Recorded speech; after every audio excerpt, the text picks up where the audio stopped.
మేడారం జాతరకు ప్రభుత్వం రాష్ట్ర వ్యాప్తంగా 3 రోజులు అధికారికంగా సెలవులు ప్రకటించాలని పీఆర్టీయూ డిమాండ్ చేసింది. 4 రోజుల పాటు జరిగే ఈ గిరిజన జాతరకు వివిధ రాష్ట్రాల నుంచి భక్తులు అధిక సంఖ్యలో తరలి వస్తారని పేర్కొంది.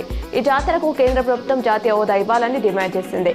కాగా జనవరి 28 నుంచి 31 వరకు మేడారంలో అత్యంత వైభవంగా జాతర జరగనుంది.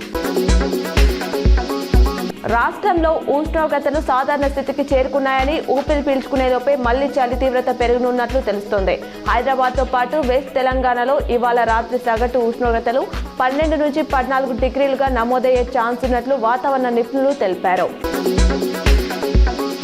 తాము 2 ఏళ్లలో 70,000 ఉద్యోగాలు భర్తీ చేశామని సీఎం రేవంత్ చెప్పారు. టీచర్లు గ్రూప్ 1, 2, 3 వంటి ఉద్యోగాలను బాధ్యతతో ఎలాంటి తప్పులు లేకుండా భర్తీ చేశాం. నియామక పత్రాలు ఇవ్వొద్దని కుట్రలు చేసినా కోర్టుల ముందు కొట్లాడి ఇచ్చాం. పేదలకు నాణ్యమైన విద్య అందిస్తే ప్రపంచంతో పోటీ పడగలమనే విశ్వాసం నాకుంది అన్నారు.